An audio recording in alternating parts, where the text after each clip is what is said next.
Hazvina kumira zvakanaka hama dzadiwa. Nyaya yasengezo Tshabangu yoramba iri pamuromo pevanhu vakawanda iko zvinezvi. Vanhu vari kutaura kuti pidigori uya anogona kungoenda zvechokwadi. Vanhu vakarivara. Nyaya iri panapa yakamira kadai so. Pari kubuda update yasengezo Tshabangu yekurwara kwaari kunzi ari kuita utano huri pamahwani nekuda kwemuchedhura uyo waari kunzi akaisirwa. So nyaya iripo pari kunzi controversial politician Sengezo Tshabangu has been discharged from a hospital in Geneva, Switzerland. He became unwell and hospitalized on Thursday. He is seen with ZANU-PF MP for Gokwe Mapfunga Tsitawanda Karikoga in Geneva, where they attended IPU conference. Ndo mashoko atiri kutambira panapa kuti anga kamboadmitwa asi izvezvi ari kuratidza kuti akabuda. Asi vanhu vazhinji vari kutaurawo marumazi vari kuti that is not true, because mifananidzo iri kubudiswa iyi mifananidzo yakatorwa asati asangana nechiitiko ichocho chekunge achizorwara zvakaitika kana kuti kuzosangana nesituation yaakazosangana nayo. Vamwe vari kuti mifananidzo yakatorwa before asati abuda muhospital. Saka vanhu vakungotaura zvese zvese vari kuti vachazobhilivha kuti abuda muhospital imomo kana iye azobuda pangava pavidhiyo kana pai achitaura iye nemuromo wake kuti ndabuda, because vanhu havasi kuzvibhilivha, vanhu havasi kuzvitambira, ende vanhu vakawanda vari kuratidza kucelebrata nyaya iyoyi. Ndakatoona kansela Danford Ngazuore akatobudawo achiti there are reports that the rebel leader Sengezo Tshabangu of ZANU-PF Light is admitted in hospital in Geneva, Switzerland. Today I remind you that early this year we lost our dedicated record Lupani East MP Honorable Vanya. Whatever happens to him, ndiko kutotangira ipapo ndo mashoko avakabuda vachitaura kureva kuti chiro zvaita havasisina kana basa nazvo, because vari kutochemawo kuti takarasikirwa na MP akanga akatorikolewa nemurume iyeye. Now pane maprophecies akaprofitwa pagore radarika iro hama dzadiwa pamusoro paChabangu, ende vanhu vakatombozvitaura nezvazvo, asi tikuona kuti something is happening right now. Good morning Mr. Tshabangu. That was 2023 15 December from Prophet Obedi Chafamukanairi. Good morning Mr. Tshabangu. God will never remain quiet. Recall innocent people and make them jobless. Do you know cancer? It's a very dangerous disease. Stop spreading like cancer.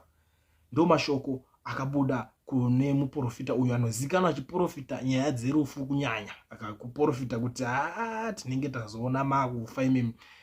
Most of the times zvinowanza kuitika. Saka vanhu vakawanda vane chekutaura pamusoro penyaya idzodzo kuti iwarning yaakapiwa iyi hazvisiri here zvakutanga kuzadzikiswa. Haisiriyo yega. On 21 December pakabudiswa futi zvekare another prophecy pamusoro paSengezo Tshabangu iyeye akatonyorwa kunzi panapa 10 Tshabangu to join others in political dustbin.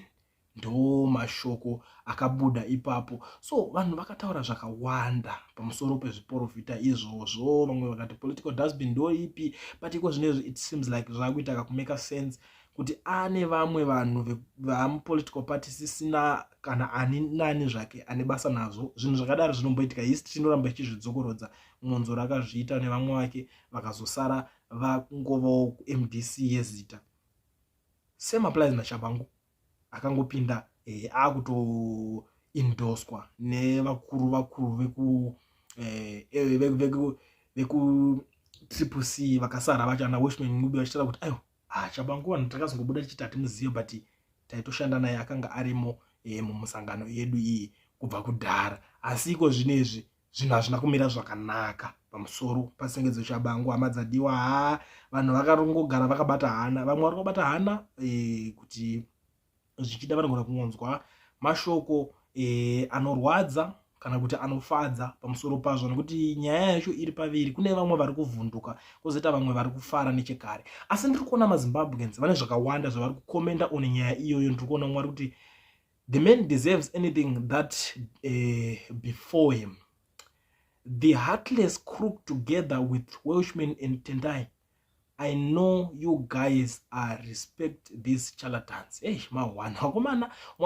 I don't blame Tshabangu. He saw an opportunity and took the lead role. The real masterminds behind this are your Wendes and the professor, the truly evil ones. Ndo mashoko mamwe ari kubuda kune vamwe vanhu kuti zvese zvamuri kuchema it was not Tshabangu, asi kune vakanga vari mamastermind vezvinhu zvacho. Nekuti chinoita kuti vanhu vazonongedzera vanhu vakaita sana Wende is because anga ari secretary general ndiye handiti, asi pakazongoerekana pakunzi secretary general ndi interim secretary general ndi Sengezo Tshabangu, ndo zvakazongoerekana zvakutotaurwa. So vanhu vakatozvishaya kuti zvakaitika rini, machanges iwayo akaitika rini, because vanhu vakatarisira kuti saka kana ari Wende kandi anofanira kugara achengetedza post, kwozvoita zokunzi Wende haasisiri secretary general, akabviswa nani ende akabviswa rini.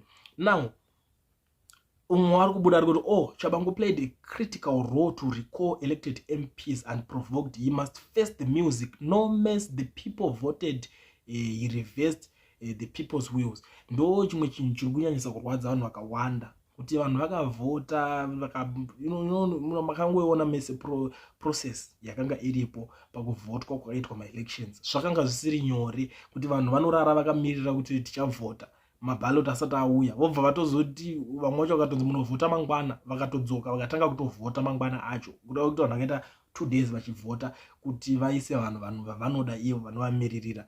Iye ndokuzouya kwakutanga kungorikola kureva kuti zvido zvevanhu akabvisa zvakanga zvasarudzwa nevanhu, ndokuisa zvake zvaanoda iye. Saka ndo imwe nyaya iri kunyanya kurwadza vanhu panapa. Umwe ari kuti recalling opposition elected MP and putting ZANU-PF MPs should be a punishable offense. Amadzangu ndo zvimwe zviri kutaurwa. So kureva kuti vanhu vazhinji vari kubheliva kuti zvinhu zviri kuitika izvi ndezvekwamwari chaizvo, ndo zvinhu zviri kuona panapa pamusoro paTsengezo Tshabangu. Umwe ari kutiwo he is not dying anytime soon, the allegedly poison will take him slow until akuzvidhotera nekuzviwetera katsvimbo kake kari pasaidhi nekabhareta mumusoro, then next it's Wende kunyanya kuda kudya too much. Ndo mamwe mashoko ari kutaurwa panapa. Vanhu vakatsamwa hama dzadiwa, vari kubatanidzirana naWende vacho. Zvakaoma, zvakaoma. Ndikuona mumwe ari kuti I doubt if it's true Tshabangu is not a threat to ZANU-PF, but he is a perfect tool for them. Maybe the rumor is a strategy to try and make him popular using the victim mentality. Ari kuonera rimwe side inozva kuti maZimbabweans ndo zvakanakira, vanoona zvakasiyana siyana, kavanotanzi hazvina basa kuti inganzi yamuisira iyo nigirikini muchetura bato iro riri, nekuti haana chaanovatadzisa, asi anotovaita kuti vabudirire pazvinhu zvavo.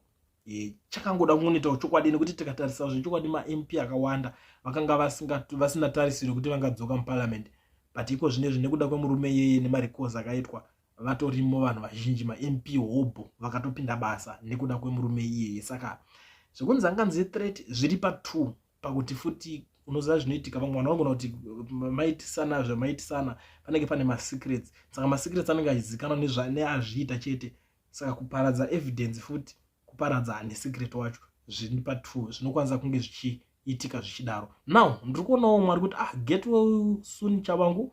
I would like him to live to see things being done properly without Father Christmas. Mamwe mashoko ari kubudawo zvekare.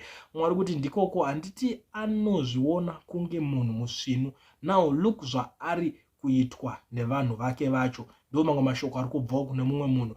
Umwe ari kuti uyu achafira dhende manje. ZANU-PF knows very well kuti what they did with this. Akaramba ari mupenyu kumberi uku hakuna chakanaka, achataura zvese. Nyaya imwe iri kutaurika panapa kuti vanhu vanonyatsozotozivieta zvavo kuti tikamusiya akadaro kumberi uku anozobuda akufumura, ndikazodai. Saka uri kunzi vanotochiziva chigame ichocho vakachimaster, saka vanoona kuti the best way kupfudza kuti zvingine zvakadaro. Now ndiri kuonawo mumwe ari kuti in the event that you hear Tshabangu's death, please let us know. We can't wait to celebrate once his time is up.